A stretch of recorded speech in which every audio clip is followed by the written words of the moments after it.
Alright, what's going on everyone? Duanbiyan over here, bringing you another video. Alright, this time we're looking at The Batman, the good and the bad, the review. The video is going to contain a spoiler and spoiler-free option. Click away to timestamps below for what you guys want to see. Alright, let's get started.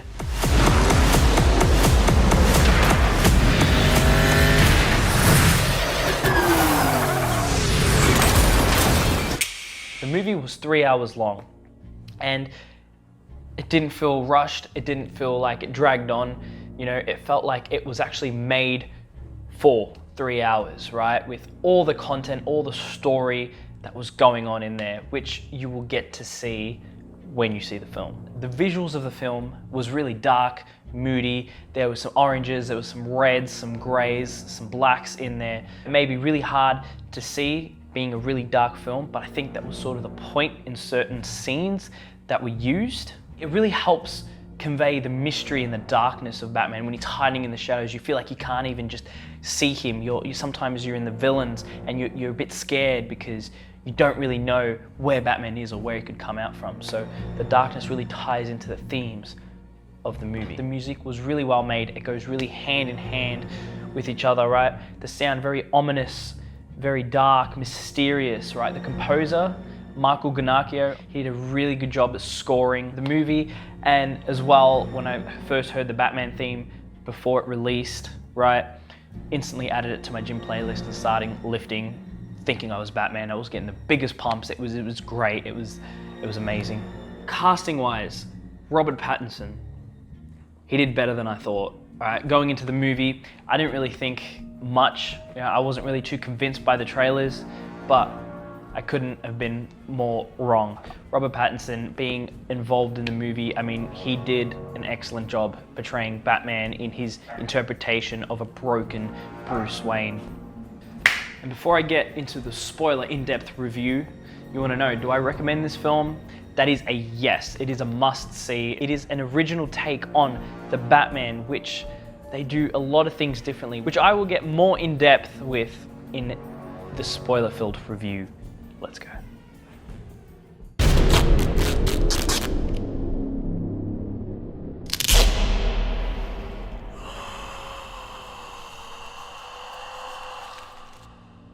The Batman, directed by Matt Reeves, starring Robert Pattinson as Batman, Zoë Kravitz as Selina Kyle, Paul Dano as the Riddler, and Jeffrey Wright as James Gordon. In regards to the story, yeah, really well paced, didn't feel too long, and the way it started off in the point of view of the Riddler, at first I wasn't sure what was going on, and that was what intrigued me. Am I looking through Bruce Wayne's eyes? Is this Batman? But it immediately introduced the main antagonist of the film, the Riddler. Kind of creepy and scary, you know, he can be, and how he actually gets away with being a villain and how he gets away with murdering all these people. Like, it's well done. The arc of the story, it was well written, because in most of the Batman films, it doesn't really delve deep into Bruce Wayne's, his parents' history, what they were doing. All we've sort of known in the past was that, you know, his father was a good man, you know, he was a doctor, he was also a businessman, CEO of Wayne Enterprises. We're left to assume that everything was hunky-dory.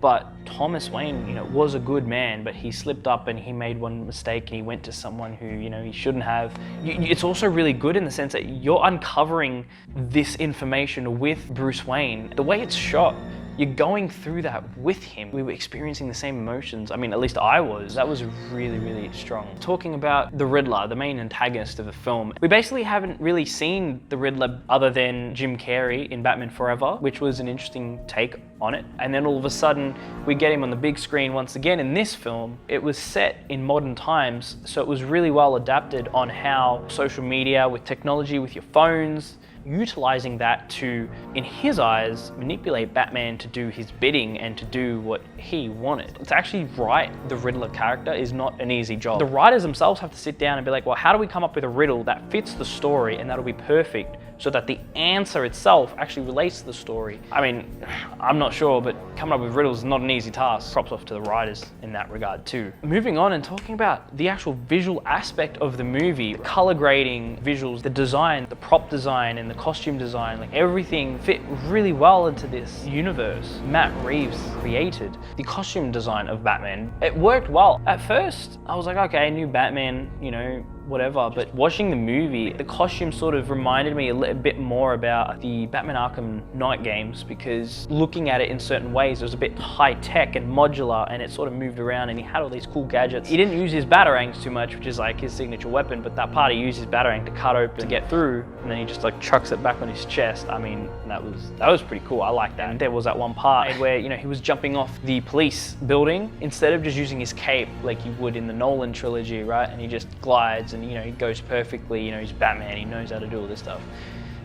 It's funny because you actually get the sense that, you know, he's still relatively new. It's only 2 years since he's become Batman. The parachute came out at like the wrong time, and then, you know, he hurt himself a little bit, but he recovered. I thought that was pretty funny and a bit more humanized in that regard. Another visual aspect is the new design of the Batmobile, which, you know, I do have to say it was fitting for the character, and it was a really new take and design on it. Obviously with the Nolan trilogies, it was a big like tank type of car, right? Which is really cool too, high tech, all that stuff. But then this one, you can tell that he's worked on it. He's a strong engine, and then he's got that little like boost, that like fireball that comes out, and cinematography shots that were chosen with the car jumping out of the fire. Some of the shots of just him, and you could feel the weight of his armor, you know, some of the footsteps. And I do have to point out, there was a decent chunk of the movie where actually wasn't spent in the Batmobile. He decided, I'm going to be Bruce Wayne, I'm going to sort of go undercover. Instead of putting on the Batsuit, he was just on a motorbike. It wasn't as if Batman was on the bike. Bruce Wayne was still doing his detective stuff, which this film focused a lot on, the actual detective element and finding out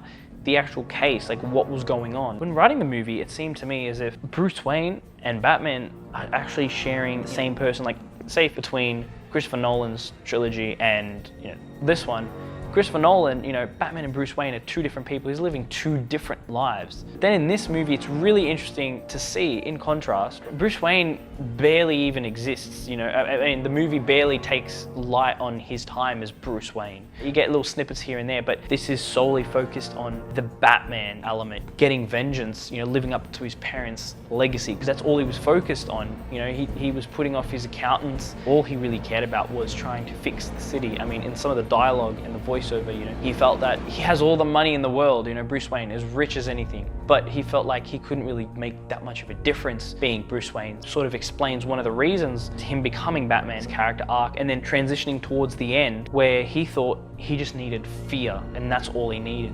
At the end, Gotham's wreck, it's flooded. He'd learned that he can actually make a difference, being a symbol of hope for the actual civilians, the people of Gotham City. Just finishing up with the visuals of this film, it is a very, very dark film. A lot of it takes place at night, and most of the scenes are dark, so you just have to really pay close attention. You know, I did hear that Village Cinemas, they partnered with Samsung, and they made like this Onyx cinema, which is supposed to pretty much just show like true blacks. If you were to see this movie in an Onyx cinema, you'd probably be able to see the darkness, and some of the darker scenes might be able to be replicated a lot clearer. Overall, I could still see most of the film. It wasn't the biggest deal breaker. It was just, you know, being aware going into the film, it is a bit dark. Well, the music really made the film. Audio is such an important key part in making a movie. The score and the movie just went hand in hand together perfectly. First time I heard the Batman theme that was released before the movie on Spotify,